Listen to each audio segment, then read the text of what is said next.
News చూస్తున్నారు. తెలంగాణ అధికారులపై EC సంచలన నిర్ణయం తీసుకుంది.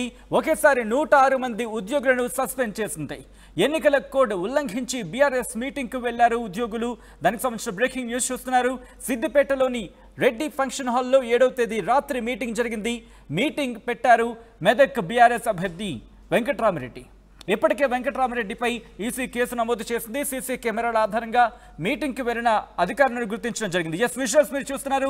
సీసీ ఫుటేజ్ కి సంబంధించిన విజువల్స్ గో. ఈ ఫుటేజ్ ని బేస్ చేసుకుని ఈ దృశ్యాలను ఆధారంగానే వాళ్లను సస్పెండ్ చేసినట్టుగా తెలుస్తోంది. మీటింగ్ లో పాల్గొన్నారు 40 మంది ఐకేపీ ఉద్యోగులు, అలాగే 66 మంది ఈజీఎస్ ఉద్యోగులు. ఇక సెర్ప్ ఉద్యోగుల్లో వారిలో ఏపీఎంలు 14 మంది, సీసీలు 18 మంది, వివోఏలు 4, సిఓలు 1, అలాగే సిబి ఆడిటర్స్ 1 ఉన్నట్టుగా గుర్తించడం జరిగింది. విజువల్స్ మీరు చూస్తున్నారు.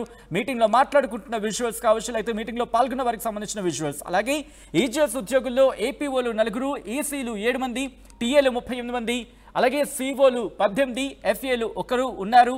దీన్ని గుర్తించిన అధికారులు వెంటనే వాళ్ళని అంటే 106 మంది ఉద్యోగులను సస్పెండ్ చేయడం జరిగింది. కీలకమైన డెవలప్మెంట్ కింద చెప్పుకోవాలి. ఈసీకి సంబంధించి తెలంగాణ అధికారులపై ఈసీ సంచలన నిర్ణయం తీసుకుంది. అప్డేట్స్ తీసుకునే ప్రయత్నం చేద్దాం. మా ప్రతినిధి మహేష్ అప్డేట్స్ అందించేందుకు లైవ్ లో జాయిన్ అవుతున్నారు. మహేష్, ముఖ్యంగా వాళ్ళ సాధారణ ఉద్యోగులు కాదు, ముఖ్యంగా ప్రభుత్వ ఉద్యోగులు, అంతే ఎంతో కష్టపడి ఆ స్థాయికి చేరుకున్న వ్యక్తులు. అలాంటి వ్యక్తులకు సంబంధించి ఈసీ కూడా జులిపించే అవకాశం ఉందని తెలీదా, లేకపోతే తెలిసి వెళ్ళారా? ఏం జరిగింది? అంటే సిద్దిపేట జిల్లా రంగదంపల్లి చౌరస్తాలో ఉన్నటువంటి రెడ్డి ఫంక్షన్ హాల్లో ఈ యొక్క అధికారులకు సంబంధించి చూసుకున్నట్టయితే 106 మంది ఉద్యోగస్తులు అక్కడ అంటే గతంలో కలెక్టర్ గా చేసినటువంటి వెంకట్రామిరెడ్డి ఈసారి మెదక్ పార్లమెంట్ అభ్యర్థిగా బీఆర్ఎస్ పార్టీ నుంచి పోటీ చేస్తున్న నేపథ్యంలో అక్కడ అధికారులందరూ కూడా చనువుగా ఉంటారు. అతని కింద పనిచేసిన సబార్డినేట్ గా పనిచేసినటువంటి ఉద్యోగస్తులందరూ కూడా 9 గంటల ప్రాంతం నుండి రాత్రి 11 గంటల ప్రాంతం వరకు కూడా ఈ యొక్క ఉద్యోగస్తులు వెంకట్రామిరెడ్డి ఇచ్చే ఆతిథ్యానికి వీళ్ళు రావడం జరిగింది. ఆతిథ్యంలో భాగంగా వీరు ఆ ఎన్నికలను నిబంధన ఉల్లంఘిస్తూ ఒక ఉద్యోగస్తులుగా ఉన్నటువంటి వీరు ఒక పార్టీకి కొమ్ము కాయడం అనేది ఒక ప్రశ్నార్థకంగా చెప్పవచ్చు.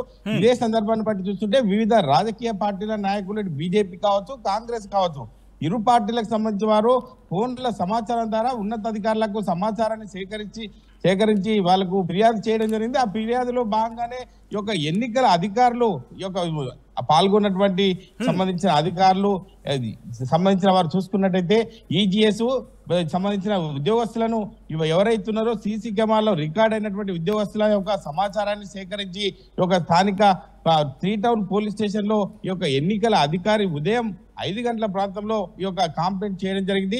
వీరికి సంబంధించిన ఆధారాలను బట్టి సీసీ కెమెరాల ఫుటేజ్ ను సేకరించి ఎవరెవరు ఈ యొక్క ఉద్యోగస్తులు పాల్గొన్నారు, అందులో చూసుకున్నట్టయితే సంబంధించిన ఉద్యోగస్తుల ఫోటోల ఆధారంగా ఈ యొక్క రికార్డ్ చేసిన ఆధారంగానే వాళ్ళను కనిపెట్టి వారికి సంబంధించిన సమాచారాన్ని పోలీస్ స్టేషన్ ఫిర్యాదు చేయడం.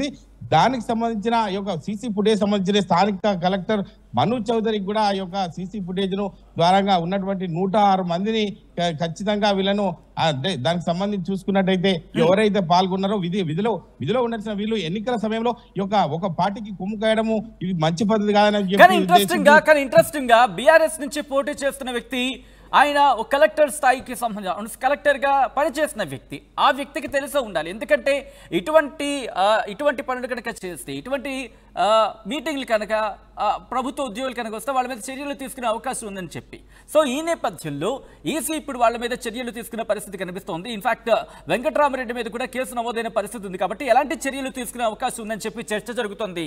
మహేష్, ఖచ్చితంగా గతంలో 10 సంవత్సరాలుగా అధికారంలో ఉన్నటువంటి బీఆర్ఎస్ ప్రభుత్వం గతంలో కూడా కలెక్టర్ గా పనిచేసినటువంటి వెంకట్రామిరెడ్డి స్థానికంగా ఉన్నటువంటి అధికారులతో ఎంతో సాన్నిధ్యం ఉండేది. అదే చనువుగా చేసుకుని వారు ఈరోజు ఆ రెడ్డి ఫంక్షన్ హాల్లో కార్యక్రమాన్ని నిర్వహించడం జరిగింది. అంటే వాళ్ళు సమయాన్ని బట్టి 9 గంటల నుంచి రాత్రి 11 గంటల వరకు ఇటువంటి కార్యక్రమాలు నిర్వహించడము ఎన్నికల కోడ్ విరుద్ధమే అని చెప్పవచ్చు. ఇప్పటికైనా అంటే అధికారులు చూసుకున్నట్టయితే ఈ యొక్క పాల్గొన్నటువంటి అధికారులు ఇటువంటి దారి తీస్తాయని కూడా వారు ఎక్స్పెక్ట్ చేయలేదు. ఎందుకంటే ఒక గుట్టు చప్పుడు కాకుండా ఒక చాటు మార్గంగా ఒక బైపాస్ లో ఎవరికి తెలియకుండా ఈ యొక్క కార్యక్రమం నడుస్తుంది, మాకు ఎవరు చూస్తలేరు అని చెప్పి కోణంలో ఈ యొక్క ఉద్యోగస్తులు హాజరు కావడం జరిగింది. ఎందుకంటే ఇప్పటి వరకు బీఆర్ఎస్ కు కంచుకోటగా ఉన్న సిద్దిపేట మాకు ఎటువంటి ఇబ్బందులు కావాలని అనుకున్న తరుణంలోనే ఈ యొక్క సంబంధిత బీజేపీ కావచ్చు, కాంగ్రెస్ సంబంధించిన వాళ్ళు ఈ యొక్క ఎన్నికల అధికారులకు కాంప్లైంట్ చేయడంతో అధికారులు అందరూ అప్రమత్తమై స్థానిక పోలీస్ స్టేషన్ లో ఫిర్యాదు కూడా చేయడం జరిగింది. ఫిర్యాదు నేపథ్యంలోనే వారిపై కేసులు నమోదు చేసి శ్రీ టౌన్ పోలీస్ స్టేషన్ లో కేసులు కూడా నమోదు చేయడం జరిగింది. ఇదే సీసీ ఫుటేజ్ ఆధారంగా స్థానిక మను చౌదరి కలెక్టర్ కూడా ఈ యొక్క ఫిర్యాదు చేయడం జరిగింది. దాన్ని ఆధారంగా సేకరించిన సీసీ ఫుటేజ్ల ఆధారంగానే ఉన్నటువంటి అధికారులు ఎవరైతున్నారో 40 మంది ఐకేపీ ఉద్యోగస్తులు, ఒక 166 మంది ఈజీఎస్ ఉద్యోగస్తులపై వారికి అంటే సస్పెండ్ చేస్తున్నట్టు ఆదేశాలు కూడా జారీ చేశారు సచిన్. రైట్. అంటే మిగతా ఉద్యోగులకి సంబంధించి కావచ్చు, లేకపోతే ప్రస్తుతం సస్పెండ్ అయిన వీళ్ళకి సంబంధించి కావచ్చు, ఏమంటున్నారు? ముఖ్యంగా కార్యక్రమానికి ఎందుకు వెళ్ళని చెప్పి వాళ్ళ వాదన. స్థానికంగా గతంలో పరిచయాలున్న నేపథ్యంలోనే మేము కలెక్టర్ గారిని కలవడం జరిగింది. మాకు ఇటువంటి వస్తాయని చెప్పి మేము ఎక్స్పెక్ట్ చేయలేదు. ఎందుకంటే అందరినీ కూడా 3 పార్టీలకు సంబంధించి ఎన్నికల సమయంలో ఎన్నికల విధులను నిర్వహించాల్సిన పరిస్థితి మాకు ఉండాలి తప్ప వీళ్ళు ఎన్నికలను విరుద్ధంగా ఈ కోర్టును ఉల్లంఘించినట్టే అని చెప్పి చెప్పుకోవచ్చు. ఎందుకంటే అక్కడున్న పరిస్థితిని బట్టి చూసుకున్నట్టయితే ఈ యొక్క బీజేపీ కాంగ్రెస్ సంబంధించిన కాంప్లైంట్ మేరకే వీళ్ళపై కేసులు నమోదు చేసినట్టు మనకు సమాచారం ఉంది. ఎందుకంటే వీరు కాంప్లైంట్ చేయని పక్షంలో వారిపైన దృష్టి ఉండేది కాదు. వీరి కేసు నమోదైన తర్వాత కలెక్టర్ కూడా ఫిర్యాదు చేయడంతో వీళ్ళు పూర్తిగా నిజ నిర్ధారణ చేసి కలెక్టర్ వీరిని సస్పెండ్ చేయడం Sachin. Right Mahesh, thanks for update. మొత్తంగా అయితే మాత్రం తెలంగాణ అధికారులపై ఈసీ కొరడా జులిపించింది, సంచలన నిర్ణయం తీసుకుంది. ఒకేసారి 106 మంది ఉద్యోగులను సస్పెండ్ చేసింది ఎలక్షన్ కమిషన్. ఎన్నికల కోడ్ ఉల్లంఘించి బీఆర్ఎస్ మీటింగ్కు వెళ్ళిన ఉద్యోగులకు సంబంధించి సస్పెండ్ చేయడం జరిగింది. సిద్దిపేటలోని రెడ్డి ఫంక్షన్ హాల్లో 7వ తేదీ రాత్రి మీటింగ్ నిర్వహించారు. అయితే మీటింగ్కు వెళ్లారు ఈ అంశానికి సంబంధించి కొంతమంది ఉద్యోగులు. దీంతో వారిని సస్పెండ్ చేస్తున్నట్టుగా తెలుస్తోంది. మెదక్ బీఆర్ఎస్ అభ్యర్థి వెంకట్రామిరెడ్డి నిర్వహించారు మీటింగ్ ని. ఇప్పటికీ వెంకట్రామిరెడ్డిపై ఈసీ కేసు నమోదు చేసింది. సీసీ కెమెరాల ఆధారంగా మీటింగ్ కు వెళ్లిన అధికారులను గుర్తించడం జరిగింది. మీటింగ్ లో పాల్గొన్న వారికి సంబంధించి దాదాపు 40 మంది ఐకేపీ, 66 మంది ఈజీఎస్ ఉద్యోగులు ఉన్నారు.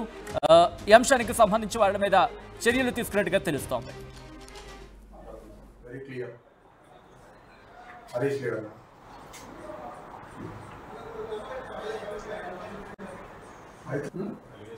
అలిగేషన్ సార్ తెలియదేముంది సార్.